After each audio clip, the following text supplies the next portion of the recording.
Right. After 15 minutes, our timer will give you a warning that you have 5 minutes left before the 20-minute limit. So, Bob, please go ahead. Thank you, Patrick. Thanks, Rick, and thanks everybody that's on the call. My name is Bob. I'm a compulsive overeater. I've been coming to Overeaters Anonymous since March of 1979.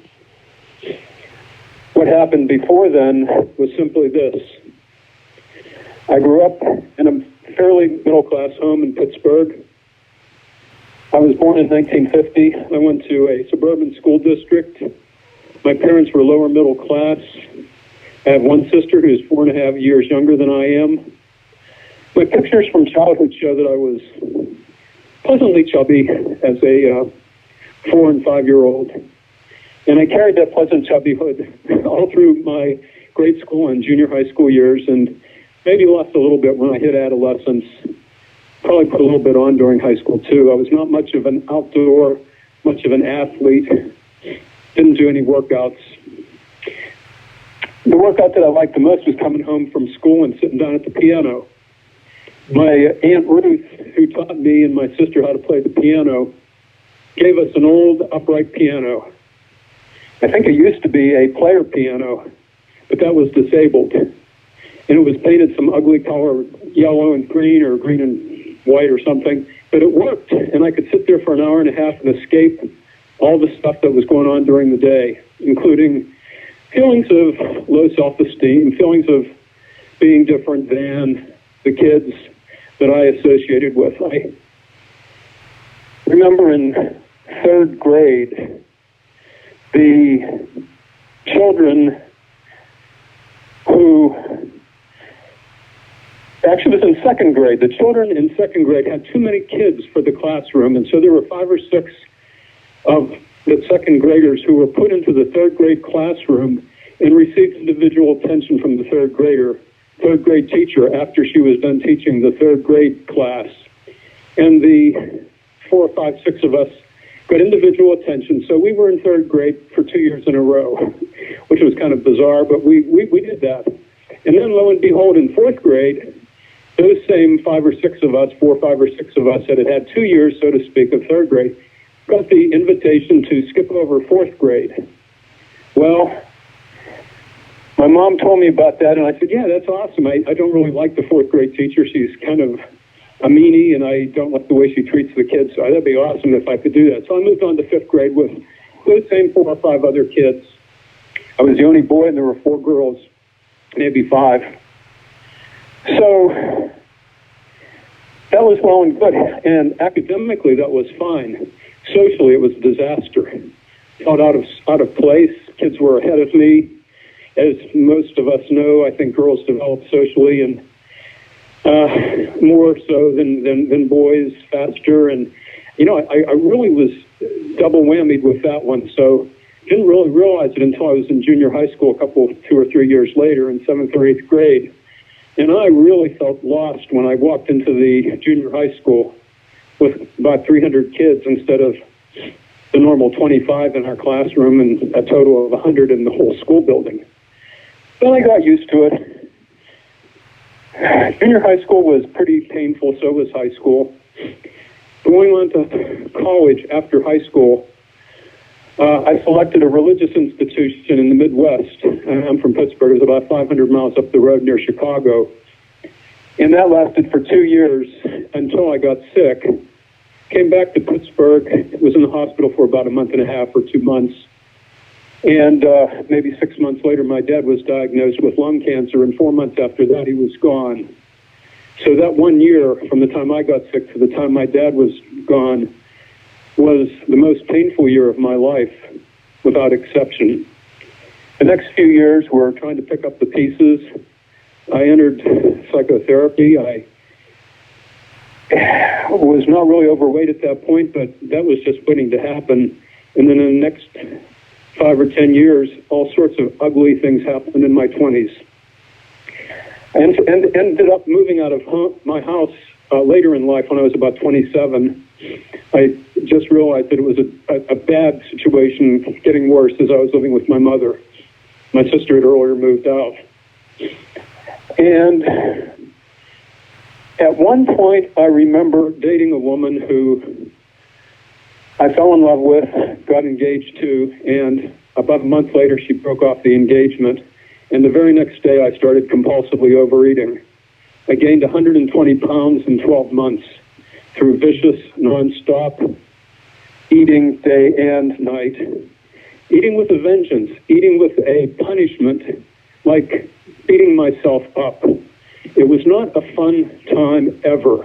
It was always vindictive eating. It was always punishing myself for being less than, for being no good, for being unacceptable. I never had fun with a binge, never. I found Overeaters Anonymous in March of 1979 after actually reading about it in a newspaper article in January. And in March, I came into Overeaters Anonymous at my very first meeting, and I felt welcomed. I got a sponsor. I heard people talk about losing weight, keeping it off, working the steps, and sponsoring and working with others. In the course of about a year, I was able to drop the weight at about the same rate that I had gained it, roughly 10 pounds a month, by using a food plan that was called the Basic Four, one of the Dignity of Choice.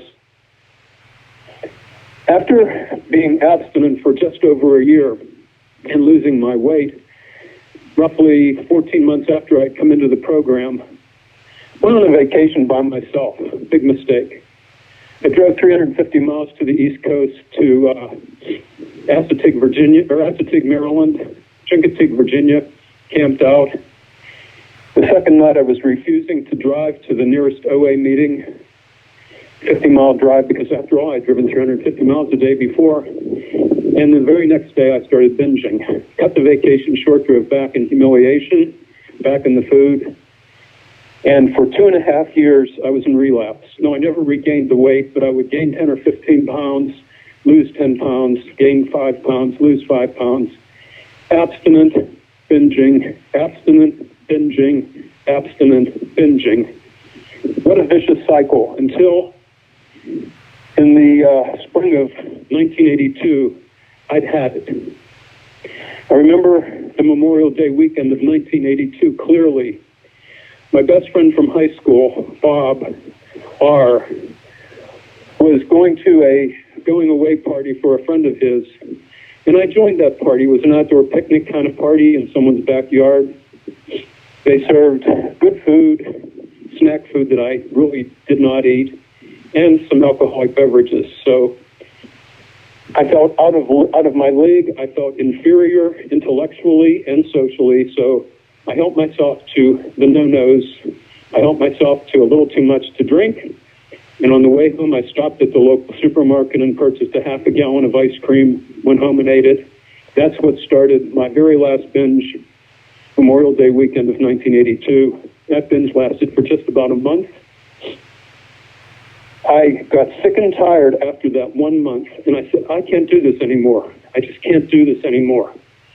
I literally was sitting in my room by myself in my apartment, threw up my hands in despair and said, I'm willing to do whatever the F it takes to get this back, to get rid of this thing on my back. That night or that week, I started going to meetings with an open mind. I started going to open AA meetings. I started going to the intergroup-sponsored mini marathons on Friday evenings. There was one in June, one in July, and one in August. I listened with a new keenness of listening. What can I glean from this that will help me right now? Because I am sick of killing myself. I can't do it anymore. Thank God that was my last binge. That's been a long time. And I'm very grateful for 38 years.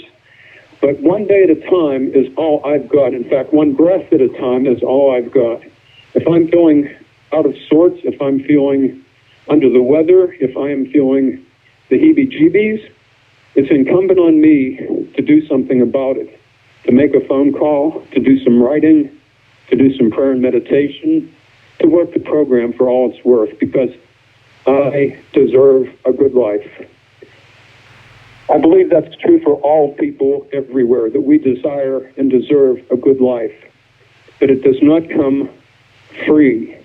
There's a cost for me to pay, which is working the program as though my life depends on it, because my life does depend on it.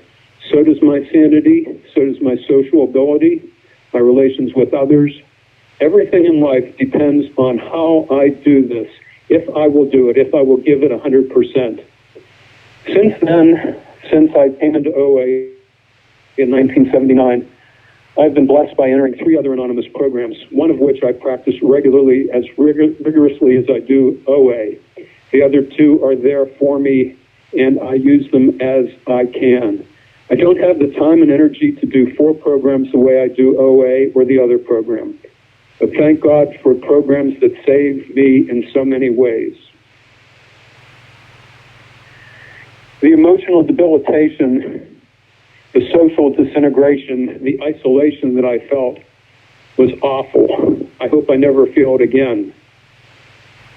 The isolation that I feel in a lockdown for COVID-19 is frightening, sometimes terrorizing, but I realize that I have brothers and sisters in all of my programs that are there for me with the touch of a button, with the click of an internet connection, by zooming in on a meeting.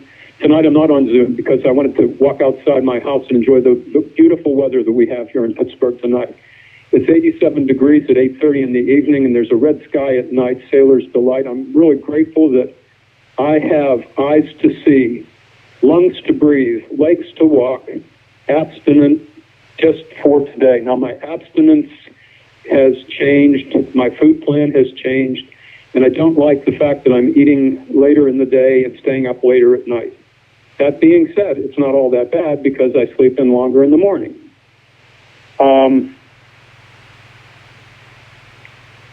What works for me is keeping in contact with others in the program as though my life depends on it, because it really does.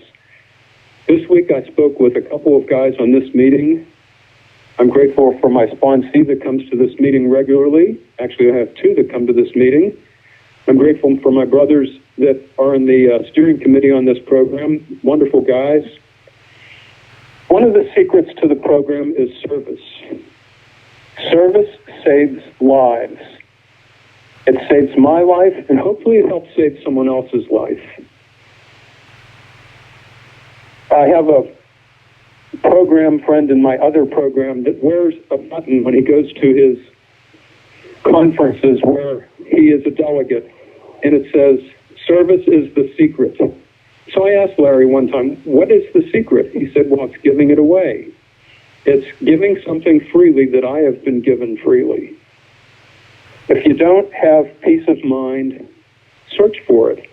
Ask your higher power for abstinence, for freedom from self-obsession, for connection with others, for whatever it is that you need to be abstinent just for today.